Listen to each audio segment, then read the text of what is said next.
Hey everyone, welcome back to the channel. I'm glad you're here. I have some news. I am planning to exchange my KTM 1290 with positive attitudes, and as always, my cats are gonna be disturbing the video.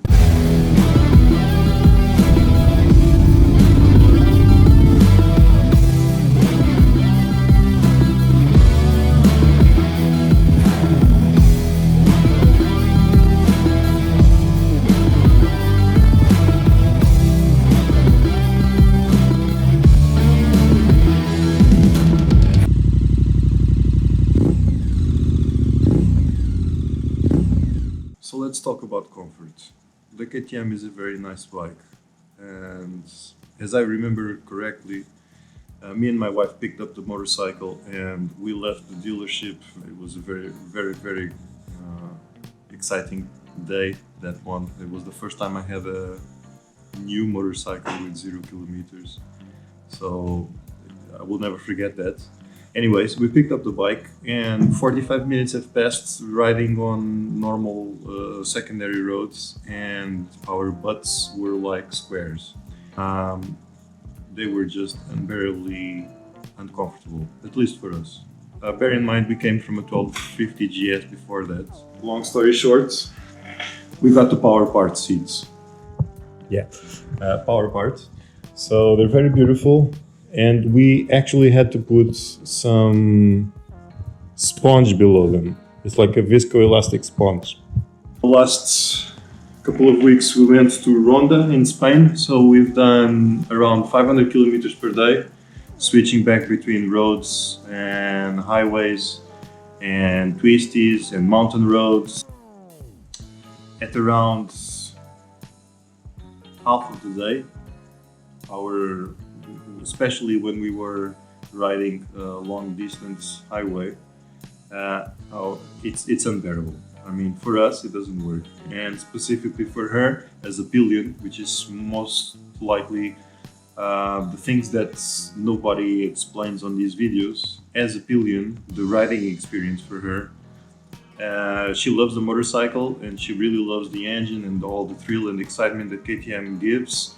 But the position of the legs and the vibration that the engine transmits to the pillion pegs, for her, is unbearable. It gets to a point that she really gets like numb legs.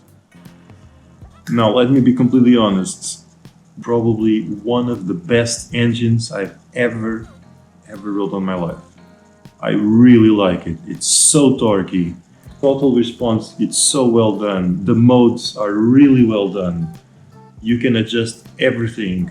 The technology behind this motorcycle is amazing. Twist the throttle and the thing just goes like a working horse. It's insane. It's super torquey. You can wheelies on third gear. It's amazing. I love the motorcycle, but I need something else because also I've driven 30,000 kilometers with it in 1 year. KTM's brand is not getting better. The value is drastically going lower. I know that's not the main thing, and I really love my orange bike, but if I do another 30k, it's gonna be worth 10,000 euros in a year, and so I really need to trade it. Financial wise, for me, that's what makes sense. Speaking about the problems that I had with this motorcycle, it always kind of felt, and I didn't have really major problems, but it always kind of felt like KTM would avoid fixing the problems. Something that on the other side, on the BMW, I remember when I had mine, it was a second hand, and I started to get notices from the brand when I went to the revisions to do the maintenance that there was some recalls, and they just swapped it, fixed it, and problem solved. Now on KTM, I remember hearing about the camshaft issues and all that stuff. The 1290 had nothing, okay? And I'll share you now my experiences, what I had. The suspension, the electronic suspension, are a lot of times that I start the motorcycle and it just gives me all these errors. Preload adjustments, suspension not able to, whatever. A lot of issues. What do I have to do? And it will fix itself. Turn off the bike, wait 10 seconds, turn on the bike again, and the error is gone. Probably could be fixed with like a firmware update or something if KTM would dig deeper into it, which is something that I don't see the brand doing. I had a coolant issue where the coolant was kind of just going away and I couldn't see any trace of it, so I started to get a little bit concerned that the coolant was being used on the engine, so mixed with fuel and stuff, but I didn't see anything. I took her to the dealership said that everything was okay. They tightened some screws, some hoses, and put some liquid on it and told me not to add liquid and do anything and just report in like 1,000 or 2,000 kilometers. I've done that, and the liquid is coming up and down on the expansion tank, so I don't look at it anymore. It looks like it's fine. The dealer told me that's as long as the engine's temperature is okay, the expansion tank is just putting liquid in and out, so I don't care about it anymore. It's on the middle or on the bottom, minimum, maximum, whatever. It works, it's fine, problem solved. When I went to fix that problem, the dealership where I get my motorcycles, it's called João Motos in Portugal, in Pombal. I really recommend them, but we'll talk about that later on. When I went to get my motorcycle, they made the favor of cleaning the bike. They always do that, which is amazing. The bike is always pristine when it comes out of it. But I have a feeling that some water might have gone into the ignition start switch. And the problem appeared on a Saturday afternoon. I made my first stop before arriving home because I have to do around 300 kilometers. That's how good the dealer is, you know, I do 300 kilometers to go there. When I stopped, then I called my wife, and then everything was okay. And then I tried to switch the bike on and nothing. And then I get all kinds of messages saying that there was an ECU issue, ECU failure, contact the dealership. Obviously that happened at 1 o'clock in the afternoon, exactly when the dealer was closed on the weekend. So eventually what happened was I was turning the bike on, nothing was happening, it was giving me all these errors. And then one of the times, instead of switching the bike off, I pressed the start button, nothing happened, and I just left the bike because I was looking at my cell phone talking with somebody from the dealership. And the bike, miraculously, it just started by itself 5 minutes after, which is crazy. I even got scared.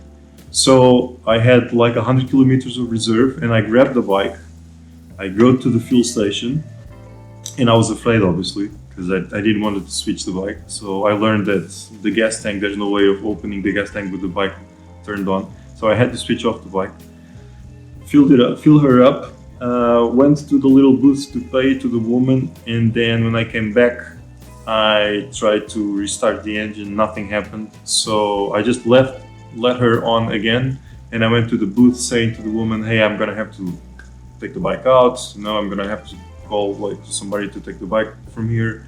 And then this man was arriving to pump some diesel on his truck, and the bike just started remotely right next to him without anybody right next to him. So he just got really scared. He didn't understand what was going on. I didn't understand what was going on. I didn't care. The bike switched on. I rode the 200 and something kilometers that I needed to do, and eventually I arrived home.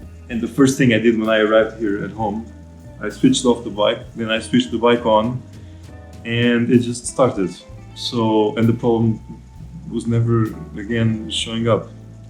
So that was crazy. As a matter of fact, she never left me walking anywhere. Always a great motorcycle, super fun to ride, amazing torque, beautiful looks, because everybody looks at me when I'm riding the orange insane machine. Really, really good sound if you put a wings exhaust, which is something I have highly recommended, and I've done a video about that. But the wings exhaust just completely alters the sound of the bike and the emotion you have riding the motorcycle.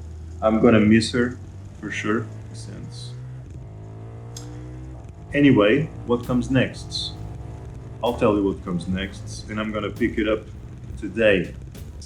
Right now I'm gonna put the luggage on it, I'm gonna take the bike to Pombal, to João Motos. I'm gonna deliver my Austrian army knife, and I'm gonna get a German army knife, and let's see how that reports. Just before I finish this video, I don't want to be very long with the video, and it's just gonna be like a talking video, so it could be annoying to some people. So I didn't want it to come back, but eventually I did. And I did because I believe the 1300 GS is a closer machine to what the KTM 1290 is. It gives me that feeling of like a super motard, really nimble and easy to ride machine. It's a little bit smaller. It has a lot of gizmos. One thing that I really hate, the TFT is still the same TFT as the 1250 GS. I mean, that's stupid. Why wouldn't they just upgrade the thing? Anyways, the Connect Ride, now it's coming, so I'll have an integrated GPS instead of the old school TomTom rider that I still have on that motorcycle, and I think this will be it. Just before I finish this video, I don't want to be very long with the video, and it's just going to be like a talking video, so it could be annoying to some people. The first mod I'm going to do is going to be the servo killer. I'm gonna put that thing that just opens the exhaust butterfly and just keeps it open, because the bike kind of sounds okay, but with that butterfly open, it just sounds way better. And as of now, I'm not gonna have money to buy the Akrapovic, whatever, massive, nice exhaust, because, you know, it's very expensive. The wings was around 680 euros or something. The Akrapovic is like 910 something, so there's not gonna be money for that. So wish me luck. Thank you very much for watching the channel, and I'll do the second part of this video with the BMW 1300 GS. Spoiler alert, it has everything on it, and the tires are going to be different, so stay tuned. Thanks for watching. It's 2 wheels, 2 wings. Thank you. Now go ride your motorcycle.